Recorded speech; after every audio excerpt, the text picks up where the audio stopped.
everybody. Welcome to those also who are joining us online to this evening organised by the London Shipping Law Centre Business Forum.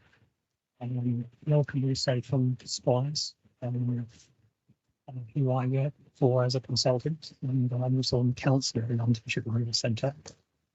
Before I say anything else, very, very briefly, some housekeeping. If the fire alarm goes off, it's probably real, and the fire exit is just out the door and turn left. You'll see the signs. That's so my task only is to very, very briefly introduce the speakers.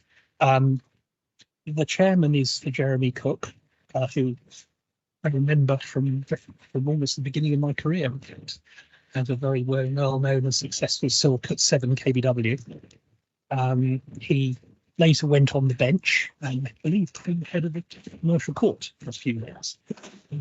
He's also still appears as a judge in the DIFC and I believe the Singapore Commercial Court. I must admit, I didn't realise the Singapore Commercial Court recruited English judges. Apparently, he's not the only one who appears in the Singapore Commercial Court. But anyway, Jeremy also works as an arbitrator and is probably very well known to all of you, and will be the chairman tonight. Also here is Charles de Battista, who again I remember as a very distinguished academic, particularly in the world of commodities when I started. And in 2002 he joined Stone Chambers, where he's now joint head of chambers. It's 36 stones now. It's 36 stone. He specialises, of course, in commodities and charter parties, and also arbitrates again in Singapore, in London, and in Hong Kong, I believe. So again, another very distinguished member of the panel. John Turnbull is currently an executive advisor at ABC International Bank and is also the CEO of Curtis International Limited and a director of GBRW Expert Witnesses. So as one of his main functions now as an expert witness, I think he's here to give us a kind of in-house perspective of when and how to spot a fraud. He's been formerly the general manager and global head of structured trade and commodity finance at Sumitomo Mitsui Banking Corporation, and has actually done a lot of expert work in this we're addressing this evening. And I am told that he's a great committee man, and is in far more committees than I'm going to deal with here. Robert, the last speaker, is Robert Parson. He's a partner in the London office of Squires. He's actually, again, we go back very many years because he worked with me at what was then Richards Butler in the 1980s. So we're back together again after such a long time. He is involved in, shall I say, the financing arrangements for commodities and trade. And I noticed on his CV, it says he advises traders, producers, credit insurers, and other participants in financing and monetizing the international production, storage, movement, and distribution of raw materials and manufactured goods, which sounds very sexy to me. And with that, I am going to leave you all to the good hands. Mr. Jeremy, take them. Thank you. I'm not quite sure why I'm here today. Probably just to act as a target for Robert later on, but there it is. The plan for the evening basically is that each of the speakers will talk for about 20 minutes, and then you'll have the opportunity at the end to ask questions of any and all of them on anything you feel like asking about, however embarrassing it might be. So without more, I'm going to hand over to Charles, who's going to give us, first of all, something of a child's guide, just in case you haven't got the basic principles in mind. And then we'll move on to things that are more complicated, erudite, I'm sure.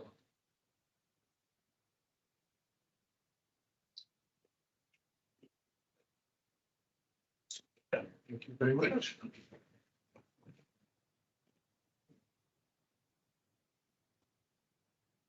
Good evening, everyone. Can everyone hear me? Yes. Indeed. I'm going to give the child's guide, or rather, I'm very much cast in the warm-up act before the main show. I've been reminded by one member of the audience, who shall remain nameless, that the first time he heard me talk about letters of credit was 40 years ago. This I did not take as a compliment, which is why the conversation will remain private between us. But thank you very much indeed, all of you, for making the time to come and listen to us. The fraud exception. We always think of it as the fraud exception. And I'm not going to be able to be heard if I'm around, am I? You can take the microphone. Yeah, we always think of it as a fraud exception, but it's the fraud exception to what? And my task is to set out the basic principles of the UCP 600, which is where it starts from, because it is against the harsh realities of the principle of autonomy, or the principle of separation between the letter of credit and the underlying contracts, that the fraud exception is acknowledged to be an exception. So those of you who know me and who have heard me speak before will know that I find being imprisoned by a dais really claustrophobic. And secondly, that my understanding of the technique of this technology, the principle of autonomy, starts off with Article 4, credits against contracts. The ICC has put it like that, really bluntly, as it were. And if I can't read every single word there, you can all read that there. But the word separate appears in the first line. There is this complete separation between the LC and the underlying contract. John will forgive me for saying in ICC circles, we tend to say the same thing 3 times in 3 different ways. That way you keep many more people in the drafting committee happy if everyone's had the tuppence worth. So the next sentence, banks are in no way concerned with or bound by such contract, even if any reference is included in the credit. Think of bills of lading, which have, for example, LC numbers in them. It's completely separate nonetheless. Consequently, the undertaking of bank of honour, etc., is separate. A beneficiary can in no case avail itself of the contract existing between banks or between the applicant and the issuing bank. And finally, an issuing bank should discourage any attempt by the applicant, that is to say the buyer, to include as part of the credit copies of the underlying contract. So there it is. In a pretty chunky article, the 2 things are totally separate and they should never meet. Next slide, Article 5, again, documents against goods. Banks deal with documents, not with goods, etc. It's only a paper transaction, nothing else. Standard for examination of documents, same idea through another vehicle. Any bank, any number of banks there, will determine on the basis of the documents alone whether or not the documents appear on their face to constitute a compliant presentation. So again, ramming this message home that the banks are only interested in the paper, in the documents. Again, data in a document when read in context with the credit, the document itself, etc., need not be identical to, must not conflict with data in that document or any other stipulated document in the credit. I've put that up on the screen because, again, it's documents, which are the documents that we're not understanding. Goods have nothing to do with anything. And in fact, look out to G of Article 14. If you have a document presented but it isn't required by the credit, then it's simply discounted, it's discarded. And if a credit contains a condition without stipulating the document to indicate compliance with the condition, banks will deem such condition as not stated and will disregard it. Again, within ICC counsels the old chestnut of the non-documentary condition. What does a bank do when there is a condition? It's got to be Tuesday, for example, but there is no document to prove that it is Tuesday. What do you do then? Article 15, complying presentation. Again, look at how document related that concept of complying presentation is. When you get a complying presentation, it must honour. When you determine that a presentation is compliant, it again must honour. And then the corresponding bank should forward them to the issuing bank. Ignore that for a moment. John, I said ignore that. Okay. I'm going to talk a little bit about performance bonds. I know it's not on the title, but it is relevant to what we're going to say, the whole theme of this evening's seminar. And the reason it's relevant is that a lot of the law on the separation between goods and documents in letters of credit has been affected by a lot of law on performance bonds or demand guarantees. Demand guarantees, you'll remember, work in the opposite direction to letters of credit. Letters of credit are a vehicle of payment by the buyer to the seller. Performance bonds or demand guarantees the opposite direction, where the seller will have to pay or guarantee payment on demand or on stipulated conditions. It is not a method whereby the price reaches the seller.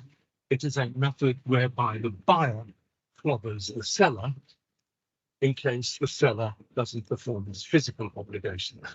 Or it's a way in which the buyer engineers a discount on the price if he wants to ask for payment on demand. Those two possible interpretations of the purpose of performance bonds.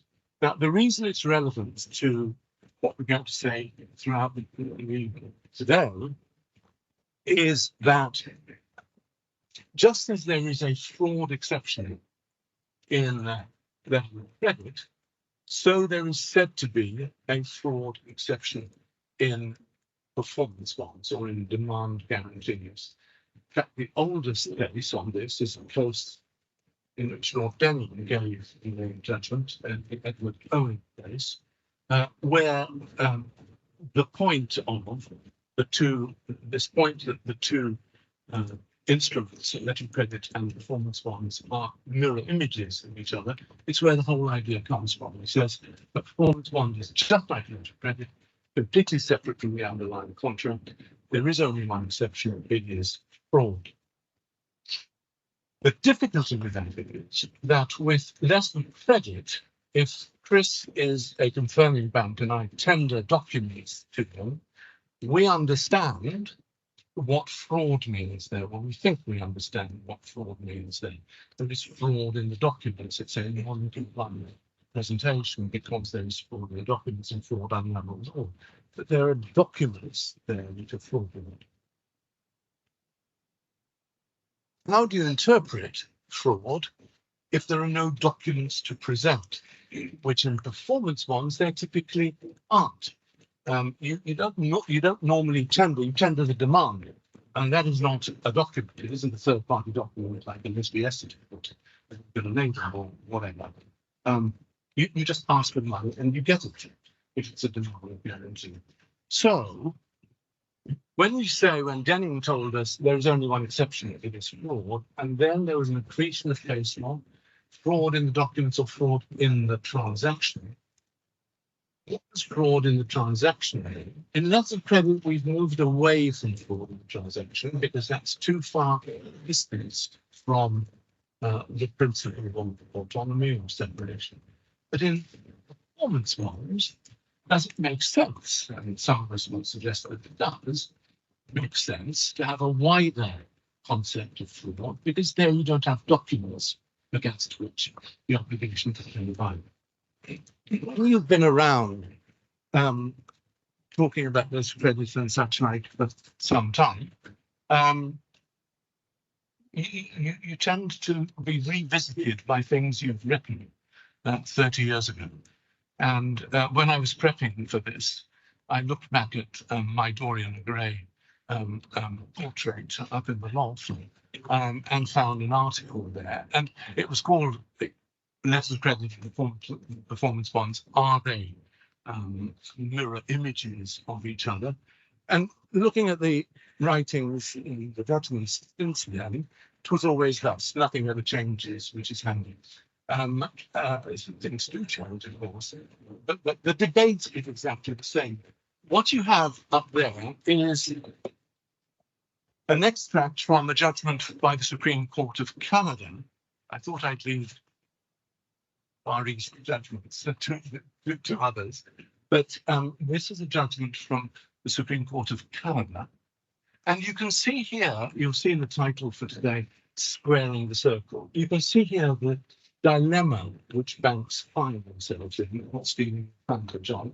But you can see there, it was said by the judge giving the majority view in the Supreme Court, I share the Dain's sense of the importance of a right balance between the need to protect the autonomy of letter of credit with the need to discourage fraud. This, by the way, was a case about a standby letter of credit, which is just what American cousins call performance bonds.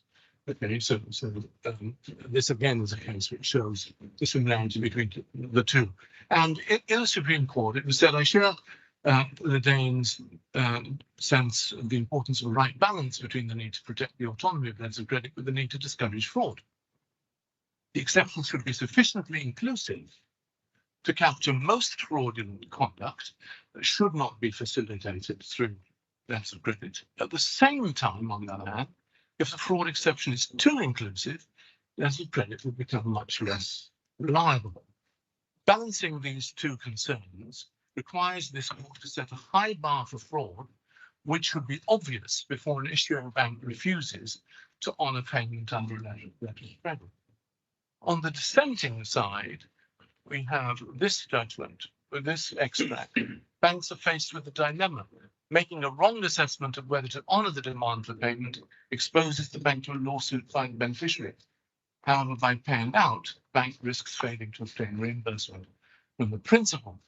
That's why the fraud contemplated by the clear or obvious standard is one that is blatantly apparent. Any doubt must benefit the beneficiary.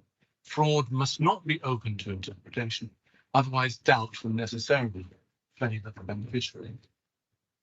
This is the circle that we're trying to square. How does a court, how does a bank make its mind up?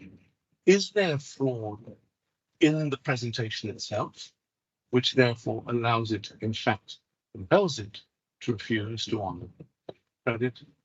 Or do you look beneath documents? There is here a fundamental tension, and a tension which I'm sure the rest of the panel and some of the audience might wish to discuss later. Am I within time? You've done very well. Splendid. Thank you. Similarly, you're in time.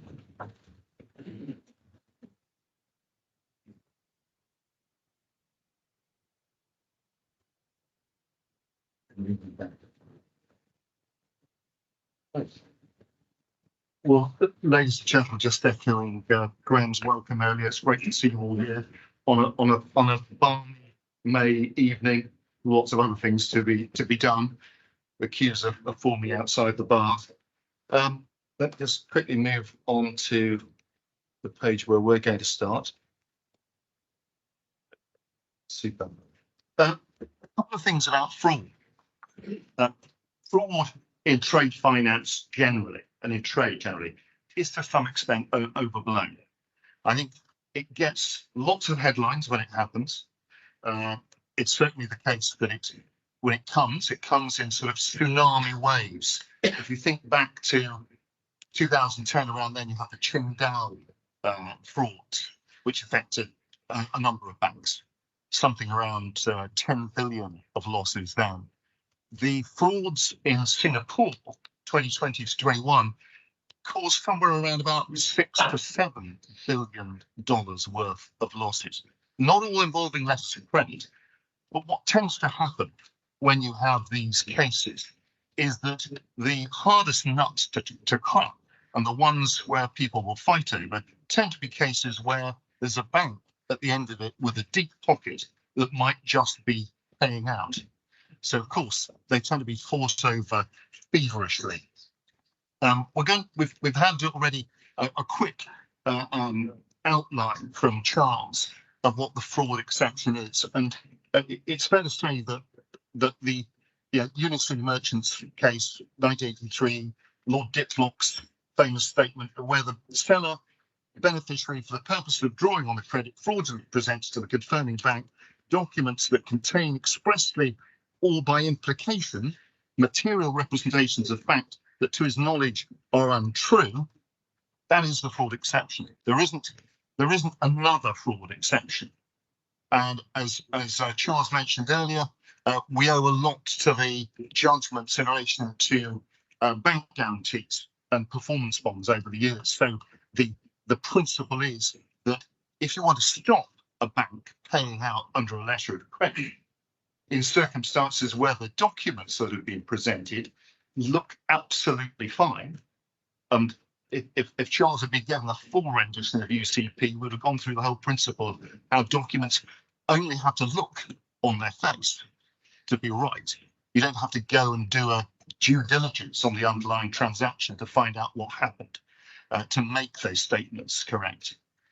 And so at the end of the day, the bank would have to be presented with sufficient clear evidence of a fraud that it would simply not be conscionable for it to continue with a payment. And it's fair to say that that is pretty high bar. And you don't see many cases where banks actually get presented in real time with those with that evidence to enable them to make a decision, or for a beneficiary, rather an applicant or a bank to go to the court with that information in real time to prevent a payment being made out, which ultimately prejudices everyone. I think Lord Denning is famous, of course, for a number of things. I won't go into the things that you'll find on Google that he's infamous for, and there are a few of those as well. But one of the things he did say back in 1956 in Lazarus and Beasley was he came up with the phrase "fraud unravels everything," but of course it doesn't. And there's the thing.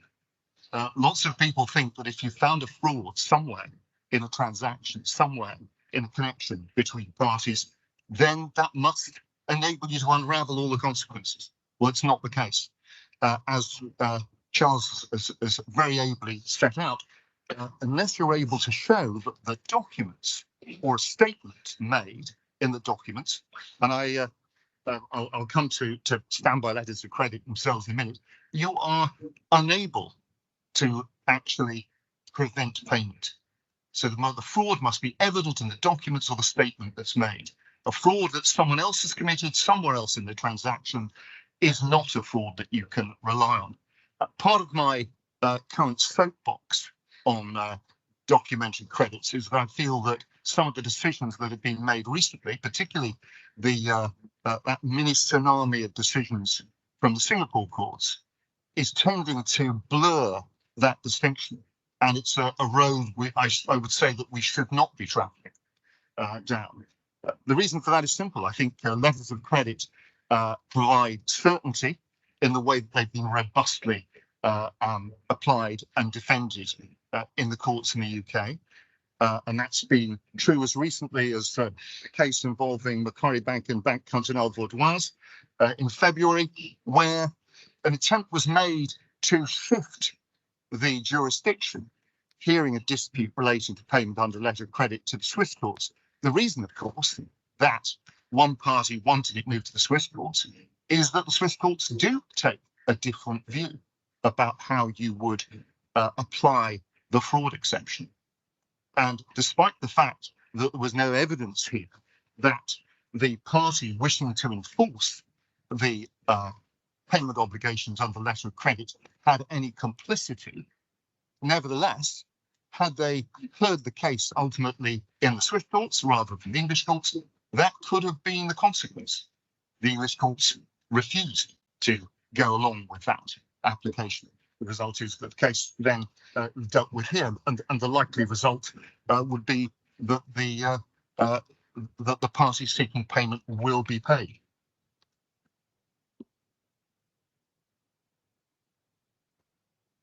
I've said already that it's really difficult to spot the fraud in real time. I've seen many cases where people have made phone calls and said, look, we're pretty sure there's a fraud here. And John, when he comes to give the bankers, you will tell you he's received similar calls. But if you can't produce the evidence, the chances are that 5 days in which a bank has to look at documents, decide whether they meet the required standard under UCP and under the conditions set out in the letter of credit, that 5 days will fly past. It's a very short time when you're put under pressure to come up with the evidence that you require to put either in front of the bank or in front of a judge. And as I say, there have been some success stories in the past, but few and far between. One of the classic cases that, you know, when I was, I think Graham's already spilt the beans on when I started off in the commodities world. But one of the classic cases in those relatively early years was the Standard Chartered Bank and Pakistan National Shipping Corporation, a classic case of shipping line meets bank meets fraudster. And it involved actually a shipment of bitumen that was, in those days, the unsanctioned territory of Iran. A cargo of bitumen was being loaded to be sent off, I think in that case, ultimately to Vietnam. The problem was that letters of credit always have one very important date on it. It's the date by which the goods have to be shipped. And the evidence of that appears in the bill of lading. The bill of lading has a shipped on board date. If you can't produce a bill of lading with a date that comes within that period, you are not going to get paid. Now, the very clever, you might say, but well, not so clever, fraudster in the Standard Chartered Bank case, director of Oak Prime, approached the Pakistan National Shipping Corporation and offered them a letter of indemnity. And what it said quite simply and very boldly was, if you antedate the bill of lading to a date prior to the conclusion of loading, then I'll indemnify you if anything goes wrong. Well, what's to go wrong? The vessel by the last date for shipment was the 10th of November, but loading actually finished on the 5th of December in 1993. So some considerable time after the last date, nearly a month had gone past. Nevertheless, on the 7th of November, a shipped on board bill of lading was presented under letter of credit. By magic, it was produced. And Standard Chartered Bank, somewhat negligently, because they didn't actually get presented with all the right documents, paid out and then sought to recover from the issuing bank, who actually quite rightly certainly wouldn't, because not all the documents had been presented. What then happened was a fantastic sort of litigation fest. I can hear cheering in the room, which had various firms of solicitors and counsel engaged for many years. I think it was still going. A lot of bits of this was still going on for about 4 or 5 years, I think. But the SCB had paid despite presentation, but they did recover. The reason they recovered was Pakistan National Shipping Lines were, of course, an organisation with deep pockets. But very rare is the position where you actually find out about a fraud and then are able to do something about it. That's one of those rare occasions. Standby letter of credits are, as Charles has said, essentially what we always call bank guarantees or bonds. I like to think of essentially as documentary credits that simply don't require much in the way of documentation. In fact, there's usually just 2 documents typically. One of those is going to be, as Charles has said, a statement where someone expresses their belief in a certain set of facts. And those cases have had a good outing in the courts over the years, proving a lack of honest belief by someone who makes a statement that is then presented as part of a presentation under standby credit is a lot harder than you think. Proving that they didn't believe what they said, very, very difficult. I put some details in the cases. I think these slides are going to be distributed to anyone looking online later, so don't worry, don't be getting your iPhones out to take pictures on the screen. You'll get a version of this eventually with the case references. I'll mention briefly the Petra Saudi case, the case I was involved with in a previous existence at another firm when it got to appeal, because it shows the difficulty when something reaches the General Counsel's office and it's a beneficiary statement under a standby letter of credit that requires someone to state a belief that they're owed some money by someone, and there's a very, very large sum of money involved in whether or not you're able to sign that piece of paper. The pressures, of course, on the GC are considerable. Lots of people are standing around the desk saying, of course, you've got to sign it. What happened at the first instance in that case was the poor old GC got absolutely hammered by the judge, who said, no, you can't possibly have had an honest belief that the money was owed by the applicant, and that therefore you were able to claim under this standby letter of credit. Fortunately, when he went on appeal, the court reversed that decision. They said that whether or not he believed the money was instantly payable was beside the point. As long as he believed that one day, further down the line, after lots of pushing and shoving, perhaps a year in arbitration, you'd be entitled to it, that was good enough.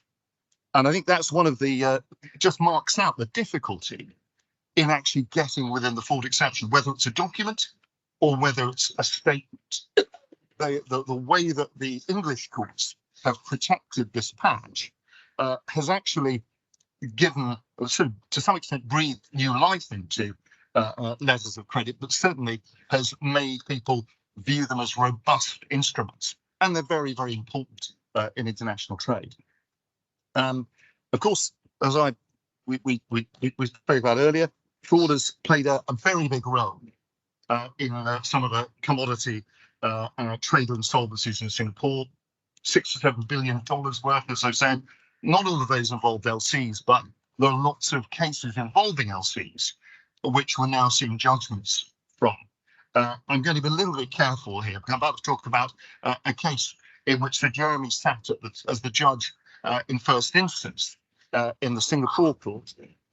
He's going to hide slightly behind his laptop as I go through this, so not to, I won't seek to embarrass you. I'm saying that some of the banks involved in these transactions, it's fair to say, were probably slightly blindsided by the existence of some of the structured trade arrangements. And some of those trades involved multiple different contractual mechanisms. It has been a feature of, working capital in Singapore for as long as I've been in the business, that there were structured trades being executed, which essentially meant that people could arbitrage their position as having got into a physical trade. They could use that to engineer some money, which went round in something called round tripping, essentially a form of repo that doesn't always involve, I call it a faux repo, it doesn't always involve the same party giving the goods back, but maybe an associated party that's been brought into a structure. Well, in a case called Credit Agricole VIB against PPT Energy, the payment by letter of credit included the right to present a payment LOI. Payment LOIs, for those of you who, those of you in the shipping world will know what discharge LOIs are. It's what you give to a ship owner agent when you don't have the bill of lading in order to get paid. The International Greek P&I clubs, of course, are the standard. Everyone's familiar with it. In letters of credit, if you don't have the document that triggers payment, you're also, in many cases, particularly in oil cargoes, you're able to produce a letter of indemnity. And this is a form of wording that's become very standardized over the years. I suspect that it's a bit like a doctor's sick note. You sign it, you don't really read the small print on it, and it gets presented instead of the bill of lading. The vague promise is that when that bill of lading appears later on, it'll be shuffled along. I once went into an unnamed trading company headquartered at the time in Geneva, and we were walking around it with one of the lawyers, and we were talking about this issue of letters of indemnity. I said, what happens with the bills of lading? He said, oh, I'll show you.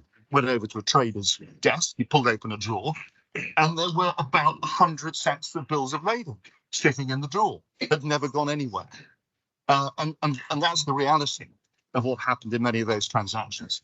No one actually gave a great deal of thought to the fact that the letter of indemnity had obligations attached to it, which might one day result in someone asking, well, where are those bills of lading? Can I see them?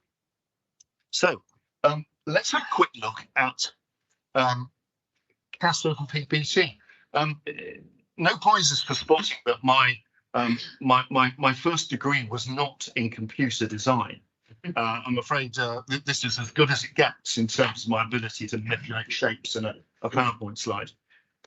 So here's a transaction which on the top layer shows not a particularly exceptional transaction, but one in which Topsa, the Total group, of course, was selling to SOCAR, selling to a company called Zenrock, now etched in sort of infamy amongst those names that are associated with the Singapore collapses. Hinliu, Zenrock, Hontop, Agritrain, those are the companies that hit the headlines in 2020, 2021 as being the sort of shifting sand that undermined the fabric of Singapore's trading reputation.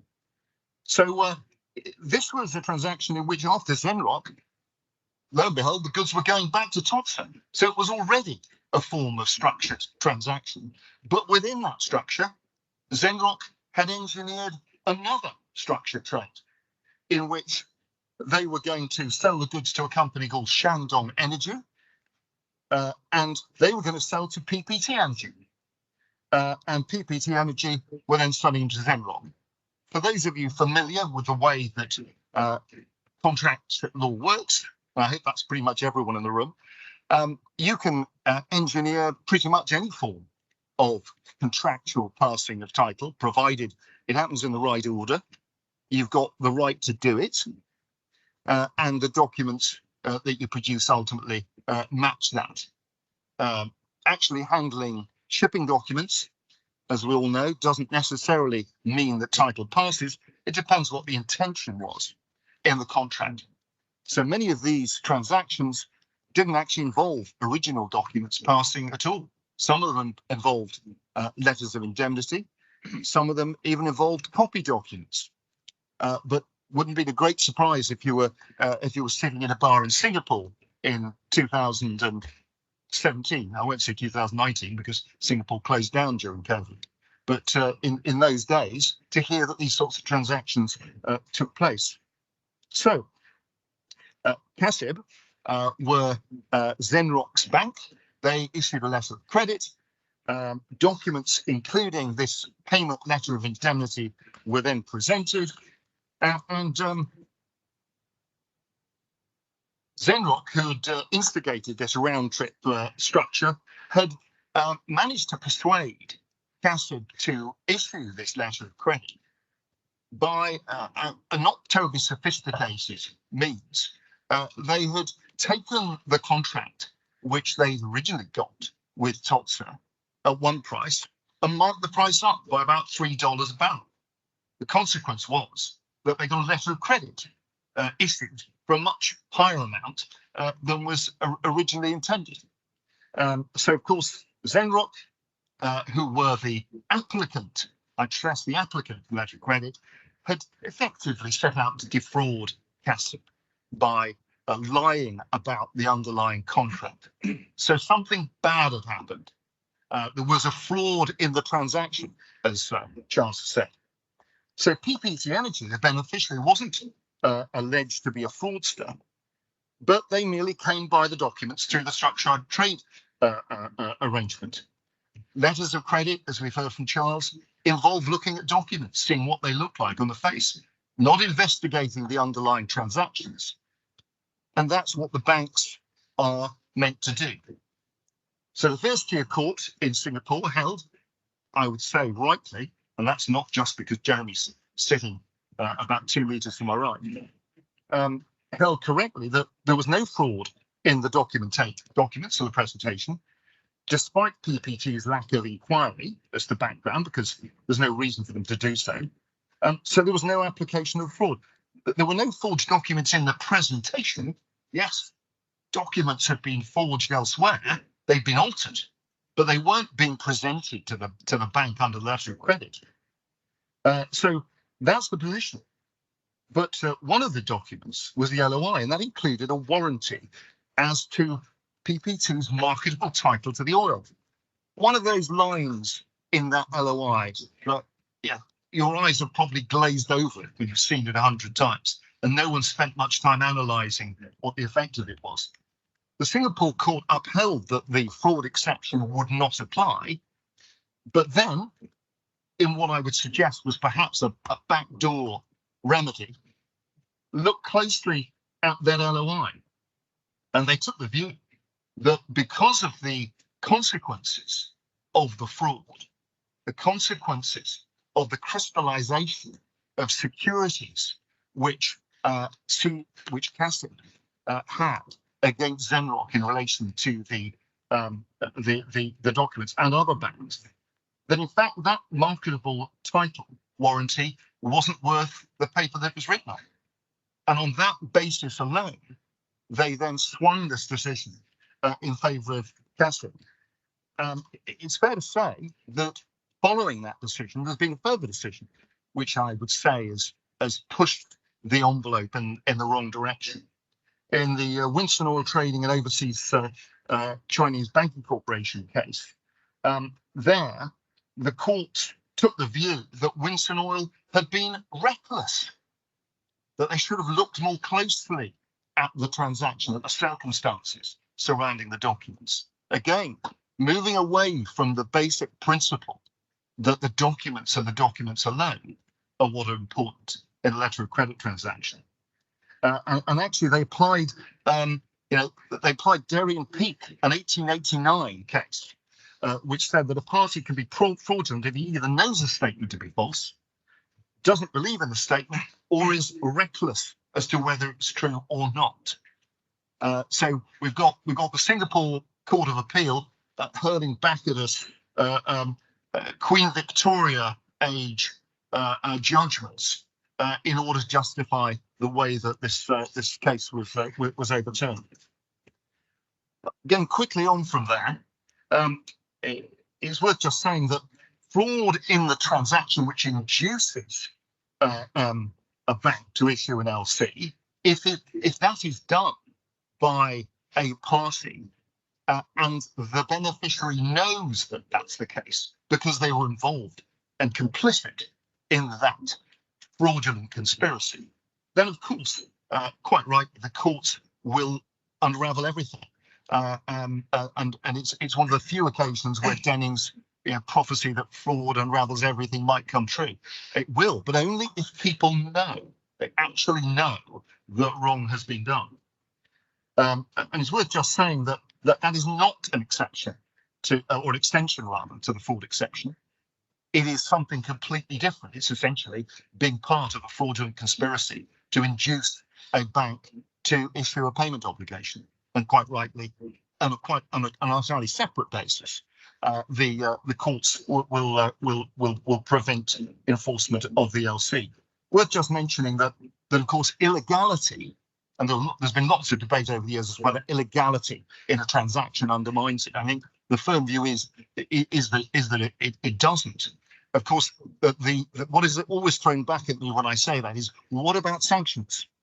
Well, sanctions, of course, if in the jurisdiction where that letter of credit is being enforced, it is unlawful to pay, then that's an end to it. You can't do something that's unlawful.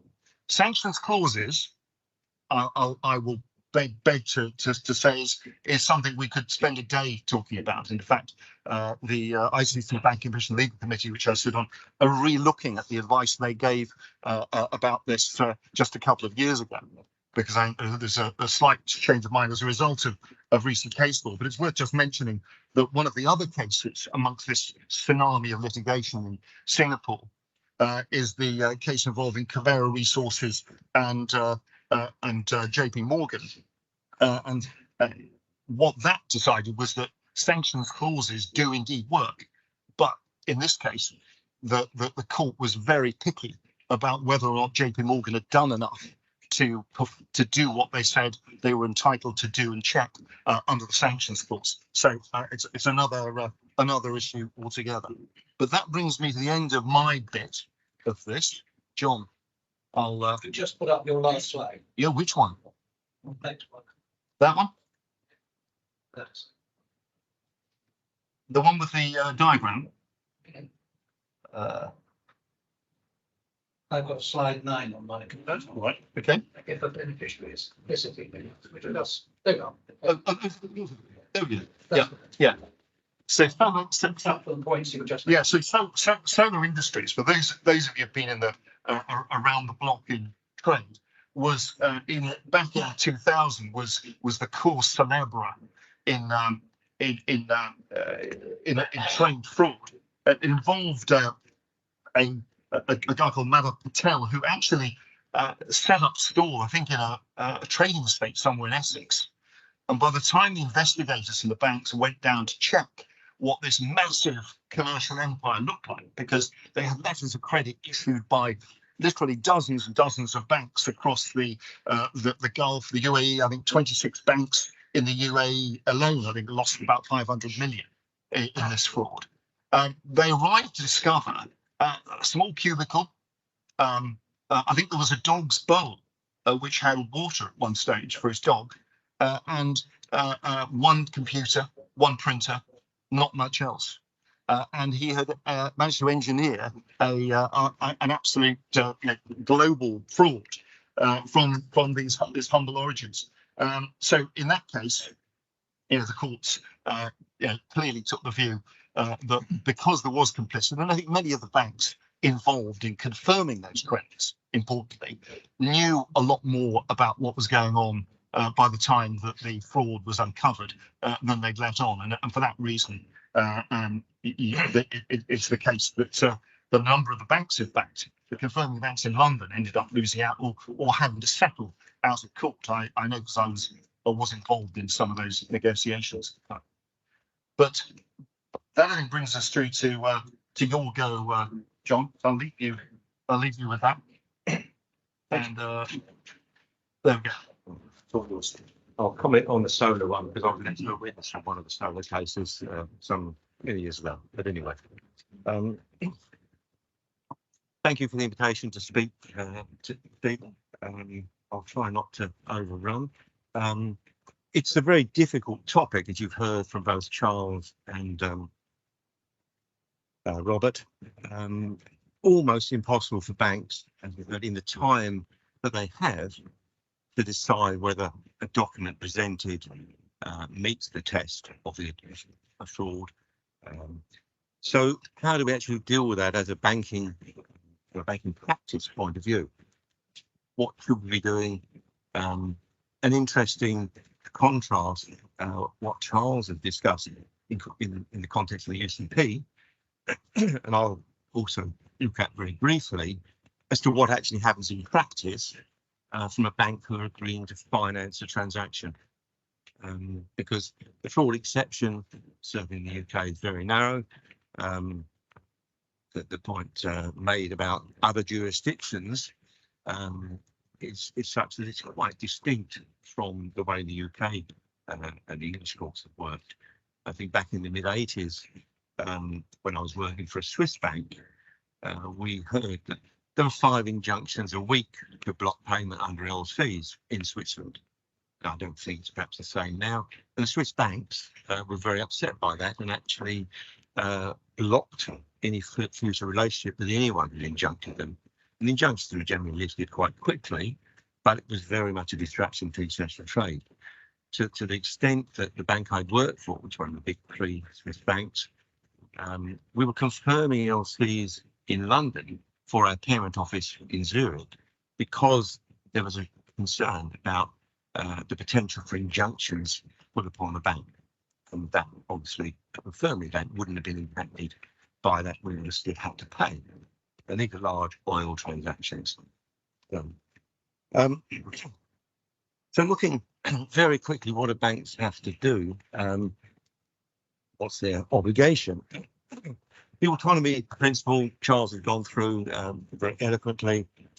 Banks deal in the documents, not the goods, have a duty to pay against complying documents. The fraud exception is clearly not something within the UCP. There's no reference there at all. And in fact, it's a legal point that we have to then, as a bank, consider when we are reviewing documents and what the implications may be. As Robert alluded to at the end of his presentation, sanctions are not just sanctions. Trade-based money laundering, terrorist financing, proliferation. These are things that banks have to also consider and are slightly separate and wider than the fraud exception, but they're a legal and country regulation we have to look at, the UK FCA, OFAC, the UN, and so on, just separate from the fraud exception. And but they do mean that if it would be a breach of sanctions, the bank cannot pay, even though the documents comply with the terms of the letter of credit.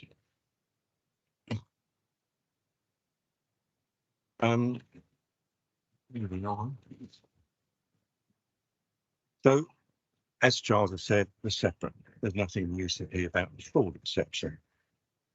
Darien Peak, I saw Robert mentioned, and I still quite like that personally, even though it's very old, and there was nothing to do with commodities. It was a very wider, different decision.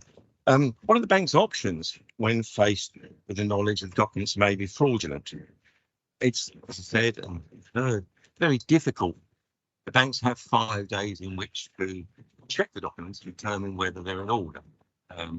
They can take longer if they feel they're not going to pay because they have discovered fraud, a fraud that they can prove the beneficiary was involved with.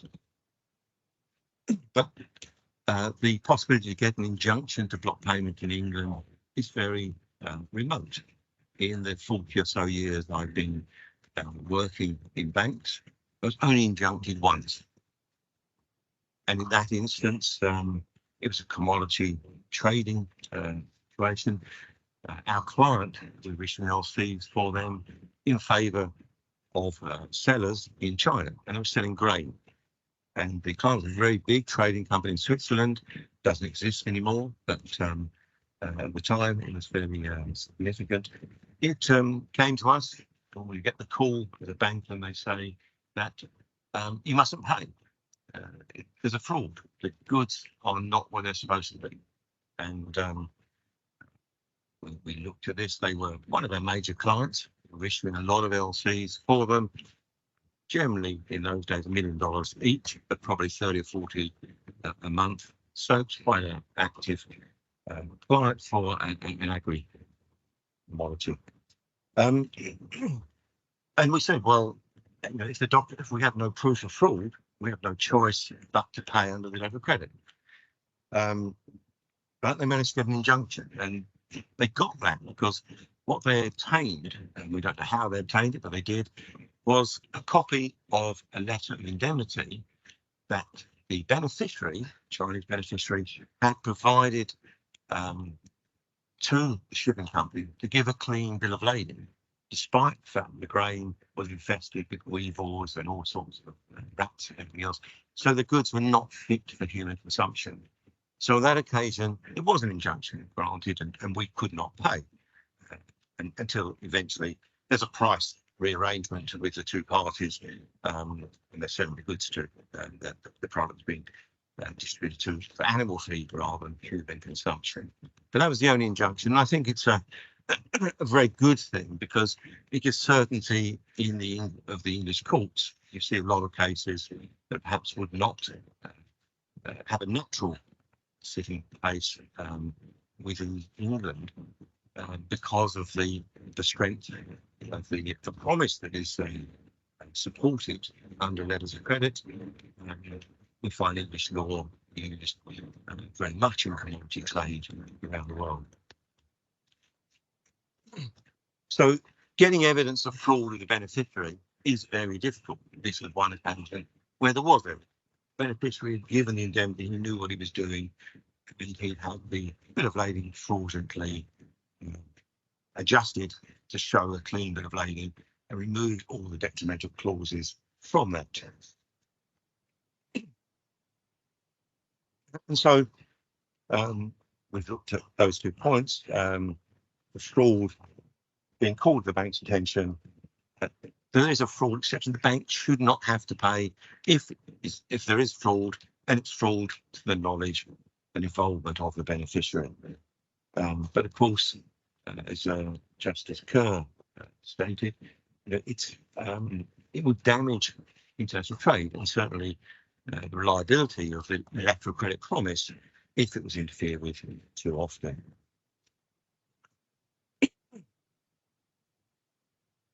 We look at some fraud cases because the difficulty is that once you receive the documents, it's very difficult in the time they've said to actually determine that there is a fraud and the beneficiary knew about it and obtain some proof of that.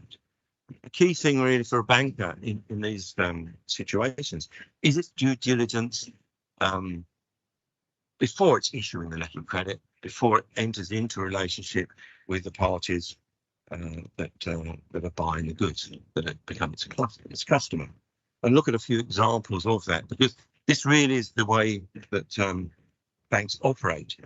The letter of credit mechanism is a payment mechanism, but outside of that, banks are very much concerned with if they're issuing letters of credit, is their client an appropriate company with the right integrity?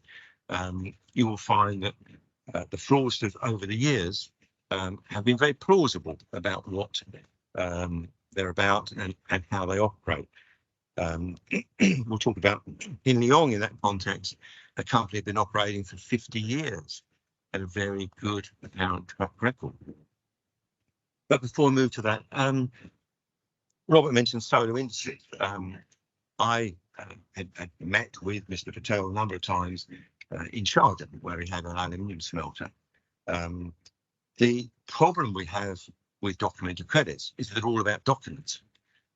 We don't know anything about the underlying goods. And a clever fraudster, having built up their business, and typically will build that up in a way where they have a mixture of genuine business and then fraudulent business.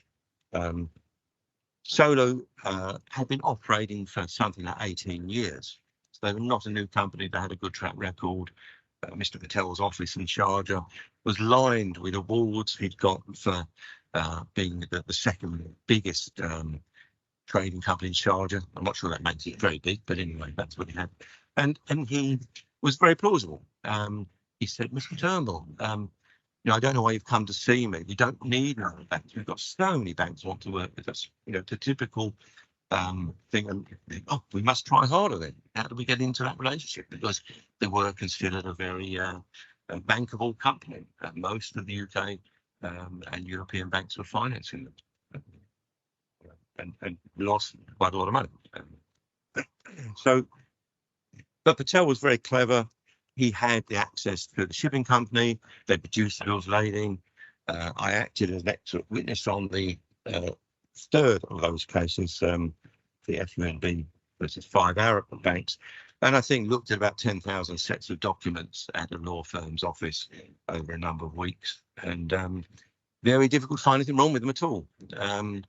But what was interesting, in amongst the documents, he found that one particular bank, a bank in the Middle East, had found out that there was something wrong, that some of the documents were forged, and they stopped working with Solo at that time. 5 years later, new people came into the bank and said, oh, this is a very profitable company, we've made a lot of money from this, and started up again.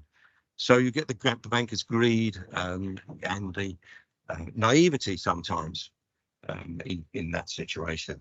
But it was very much Patel had a very smart organisation, and he not only controlled the shipping company, but the beneficiaries were part of his company as well. So Solar Industries was based in Sharjah, Psy Metal was based in, as Robert was explaining, they were the beneficiary. Psy Metal, people realised afterwards, Solar Industries Metal, but nobody really thought about it at the time. And they operated from the upstairs bedroom of a flat in Rayleigh, and produced beautiful documents, actually. And it cost the banks, up to $1 billion, and the parent company, Hamco in India, also cost the banks in India a significant amount. And I think probably 100 banks in London were caught up by this at the time. The bank I was working with, we struggled to find a law firm because everyone was conflicted. There were none available. To share a law firm with another bank who were our clearing bank. He said, "Would you help us? Can we borrow your law firm? Can we work with them? Because we can't find anybody who's not conflicted." The one I would talk about, because very hard to determine, but if you do see something that looks unusual, you have to investigate it. But it probably is, even if it isn't something that comes to light in the short term. I had a number of LCs coming from Egypt, and it was a very small bank issuing these LCs, and we were cash covered at the bank I was working with. So we'd get the cash to enable us to confirm the LC. And this was a case where we received the documents. Immediately we'd received the LC, we'd not confirmed it yet. We're advising the LC it would be payable with us in due course, and we got the documents into us straight away. And one of my LC specialists came to me and said, "I need to talk to you about this." And I said, "Oh, are there discrepancies in the documents?" He said, "No, they're too good. It doesn't look right." I said, "Oh, okay." And we looked at them. The beneficiaries in Gibraltar managed to get the documents to us the day after the credit had been advised. We couldn't really check the shipment and so on. And we hadn't confirmed this. It's quite a lot of money. And we'd have made $50,000 commission on this LC for no risk. We were cash covered. So something isn't right about this. We decided we wouldn't confirm the LC, and we returned it to the Egyptian bank. Now, we lost quite a lot of potential commission from that. But 2 years later in the FT, there's a big headline saying Egyptian steel LCs used for foreign exchange fraud to get money out of Egypt. And so that's what that was. But you can't tell at the time. Allied Deals, this is a company, they changed the name to RBG Commodities, cost the banks, I think, $600-700 million.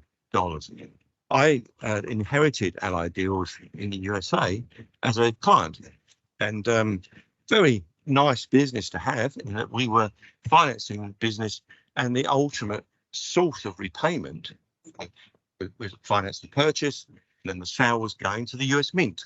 So they're selling metal concentrates to make the coins for the US. And we thought that's quite a good risk, the US Mint. Should be something we can carry on with. But at one point, we found that the invoices that were going to the Mint had been sent by Allied Deals to the Mint that should say pay to the bank I was working for at our New York correspondent. We found there's an invoice that's a different invoice, and it pays, the routing goes through a different bank. And we said to them, "Well, what's happened there?" And said, "Oh, just the Mint have made a mistake. The very bureaucratic made a mistake. Don't worry. Don't talk to the Mint though." Well, we'll talk to the Mint then straight away. We asked the Mint, why hadn't they paid us correctly? "Oh, well, we didn't get your invoice." Or the invoice that said pay us, they got a different one. And that said pay another bank. So Allied Deals had lied to us. And for me, that was enough to think they lied on something relatively minor. We're still getting paid. We earn a lot of money. Commissions are good. Always the commissions are high on these types of deals. With Solo, Allied Deals, always slightly better than the market rate. So we said, well, I think we want our money back, and the facility will be closed straight away. Allied Deals, a couple of years later, morphed into RBG Commodities, and they, as they cost the banks, I think 683 million. And the slide shows. So Allied Deals, they began trading in India in the 1950s, operated a Ponzi type scheme, two brothers. And this is one of the other features of trade that we're always careful with. Companies that are either colluding, family-owned companies, where there's no arm's length relationship. This is agri-trade type business as well in Singapore. So in that situation, we cancelled the line 2 years beforehand, and then moved. I was in a different bank in London, and RBG came and said, "Oh, you should bank us." And I said, "Once was enough." And they went down within 2 years, and cost the banks a lot of money. So the key thing is really, if you suspect something, you see something that's a little bit odd, it's very easy to say, well, we always get paid, doesn't matter, it'll be okay. But you may not get paid sometime. Something may go wrong, even in the longer term. As I said, you look at, with this case, they were sentenced and 9.5 years, I think. Just moving to the conclusion, and just to talk a bit about Singapore, because this has been a bit of a disaster for Singapore, I suppose. But the trouble is, on the Hin Leong one, for example, LOIs have been used. I was handing LOIs in 1981 in Paravar. They haven't changed very much in their wording. They worked very well, it appeared, for the next 34 years. There's only probably 4 cases that are really public, that's significant, on payment LOIs, not discharge indemnities, but payment LOIs in the courts. So everyone was very comfortable that these work, there's not a problem with them. And there have been hundreds and thousands of LOIs used for payment under oil transactions. And this developed because of the chains, particularly Brent in the 80s. You could have a chain of 100 people. So the documents would never get through the chain in time for payment, which was generally always 30-day terms to actually be made. So the LOI took the place of that and worked very well until it didn't. And I think trouble banks became complacent a little bit.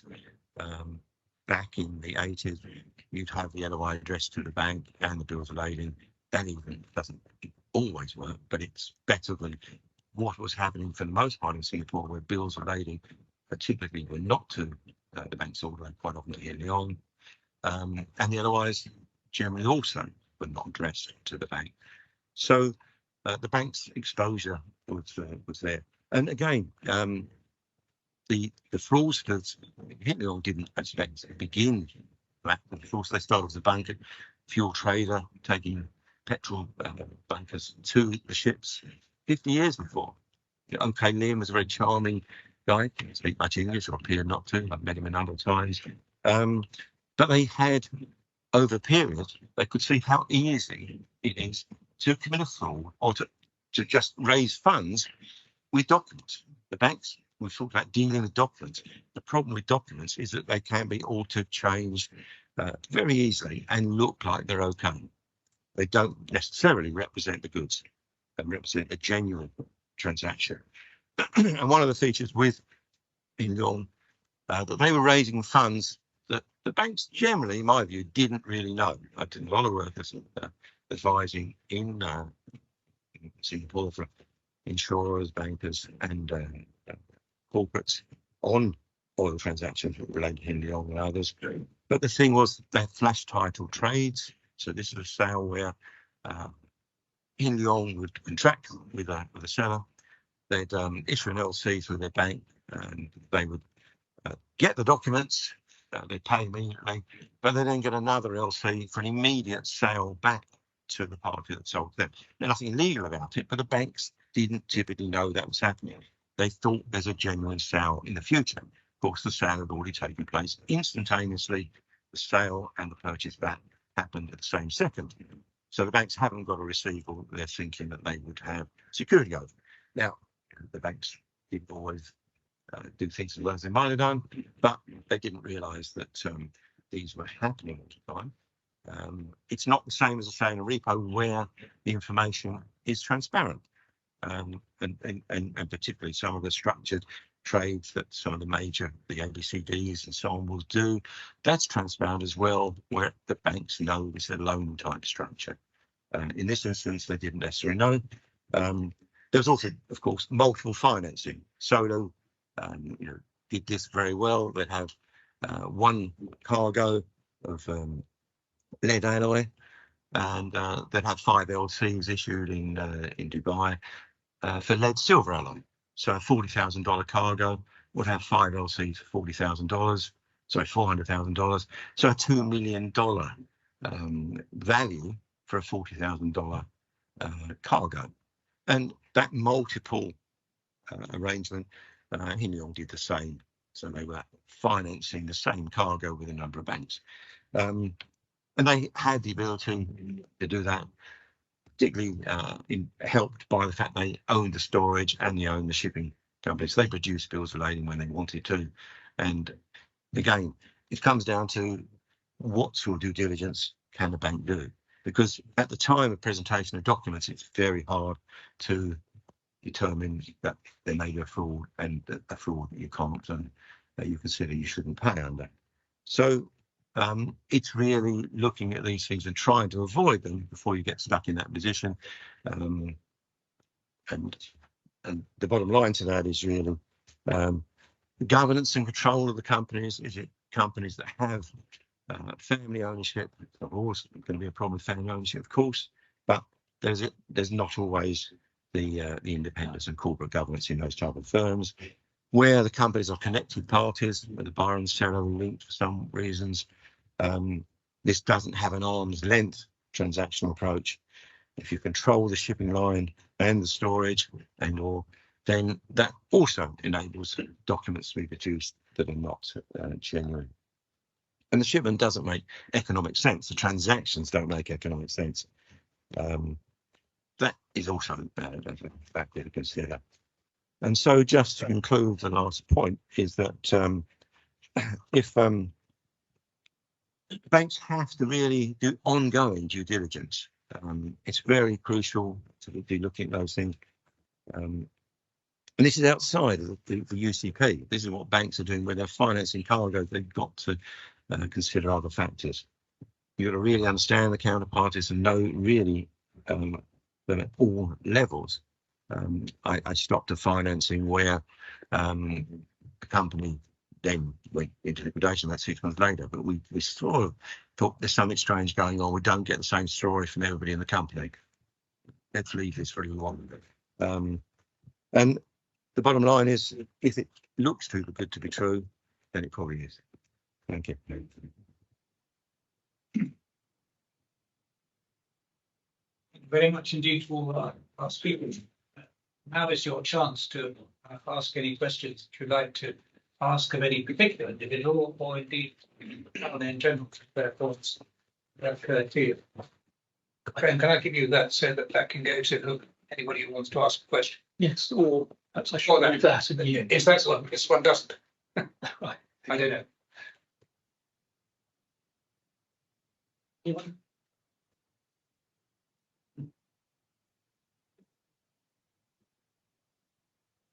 Thanks, Dan. Hi, Michael DeVoff, Square Pattern Books. Thank you very much. That was really interesting. I actually have a question. There was a slide, second slide to the end, which referred to flash titles. What did you mean by flash title? What did you mean there by flash titles? Sorry to rush on that a little bit, but it's where, so take the example of Hyun. So they were buying a cargo from another trading company. They'd buy the cargo and sell it back immediately. So there's not a real commercial element to that. So the sale was made, in or buying the cargo, they issue a letter of credit through their bank in favour of the supplier, the beneficiary. At the same point, that supplier issues a letter of credit from his own bank through a separate third bank in favour of Hyun. In favour of Hyun. None of the banks, the 4 banks involved in that chain, know that's going on, but the cargo is sold immediately back, the same second effectively. Now, why would you do that? Hin Leong were making a loss every single time of $5,000 or $10,000 a time. Why would you do it? Well, Hin Leong wanted the cash flow. This is what they needed. And you say, well, why would the original seller do that? Because, you know, on a $40 million cargo, they're making $5,000 commission. And they were doing that for 10 years. And they only ever made that sort of figure. They, in that instance, were doing it just because it enabled them to borrow funds effectively or pay fees to banks that were less their internal treasury charges. So they made an internal accounting profit of $130,000, but $5,000 real profit.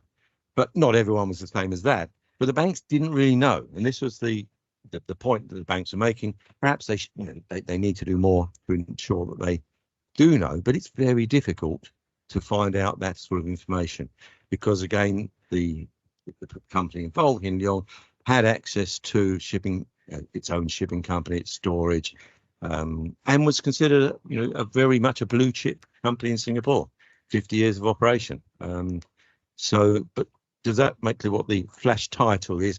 It's a sale and immediate sell back. Transferring title immediately. Yes, but without the banks who are financing knowing that's happening. Okay. That was the problem for the banks. Thank you. Just one other question, actually. So I know LOIs are being issued for bills of lading. But obviously, for the purpose of a letter of credit, you'd have a number of documents that you have to submit to the bank. Is there a practice where, for example, if one document is missing or it'll be delayed or so on, almost like the bill of lading with a P&I letter of indemnity, that something like a letter of indemnity exists for these other documents? Because obviously the P&I club issues the letter of indemnity for the purpose of the ship owner and so on. But does something exist where, for example, if a governmental body is to issue, say, a certificate of origin or some other document, and that's just taking a while, that there are parties or the wording is agreed where all banks would accept certain wording, but they would still pay out and receive such a document at a later time? I mean, just to make the point, they're only used letters of indemnities, payment indemnities for oil transactions, just not for any other commodity at all. And I suppose it could be for the other documents, but I've never seen that. It's normally the bills of lading, the key document, and the others are supporting documents generally. But yes, you could, I suppose, but I have never seen it. So. I was going to add to that there were some trade associations, such as GAFTA, which write into their contracts the ability to provide an LOI when they can't get certain documents. It's depending on the trade, it's been a practice very widely observed for many years. And of course, it relies on an element of trust. And of course, what you see in these cases is a breakdown of that trust, which of course is damaging across the trade finance, which of course has led to some banks exiting this business. There was other one in Singapore. Of course, if I just follow up that point about trust, the device which you would normally look to in that sort of situation where there's one document clogging everything up is, of course, that the parties who want to solve the problem and they will do so by lifting the discrepancy, and you simply tender and accept on the basis that particular document is parked. Or a straight waiver from the seller, and more often than not, if the parties are in a genuine deal and there's just one document that's missing, then the buyer will waive and the bank can then waive and home and dry. Yeah. But as I say, it's all a question of knowing whom to trust. And the problem is that many of these frauds start off, as John was saying, as perfectly genuine companies with a long track record, and they then get into financial difficulty and start embarking on this business of anything to keep the cash moving as they go further and further into debt. And that's very hard to spot. But my own perception is that banks are simply not careful enough about those they choose to deal with. And the commission has become a point where greed takes over. Yes, we'll do the business and won't inquire too closely. But none of that, in my view, justifies the approach that seems to be taking hold in the courts of ignoring the fact that it's the documents that matter, and they ought to be paying up when the documents comply. But then I have a vested interest now, don't I? Can I just say I completely agree with that, and I know it's fashionable to blame everything Denning, but that is where it all started. In other words, in that Edward Owen case, it was a performance bond case. He said something along the lines of performance bonds are on the same footing as credit. That's where the problem started, because in my own view, for what it's worth, is that the fraud exception should be applied extremely narrowly in letters of credit, as has been held in Singapore at first instance recently. And that's the way it should be, because everyone knows that letters of credit has got to be used as the lifeblood of commerce, and that once you make that promise, and once everyone knows that promise depends on documents, then you pay out. I do not agree that the same fraud exception should be used, the same interpretation of the fraud exception should be used in performance bonds, because there you have a completely different setup, a completely different institution. The difficulty is that there's this sort of run through, this feed through between cases dealing with letters of credit and cases dealing with performance bonds, and that's where we need to uncouple the two, rather than allow contagion to move from one into the other. But that's just me. I think we have some questions on the chat. So just to fill in the time, I've certainly had a number of cases recently about the classic letter of indemnity in the bill of lading context. All their cargoes basically discharged not against bills of lading but against letters of indemnity, and the system just is not workable, because when you start to examine how damages operate in such a context, you have to assume all sorts of completely unreal situations, as if there had been insistence on the bill of lading being presented, when we all know it never is in the world of oil transactions. So there's something fundamentally wrong there. And I personally think that the whole business of oil trading has got to be reconsidered. Maybe electronic bills of lading would do the answer, but people aren't really very keen on that as yet, are they? But any observations from the floor are very welcome.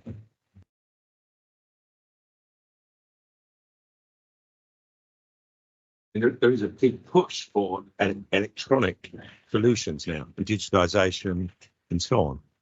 It will take time, and it needs the market participants and the major ones to be pushing and supporting that for it to be enacted.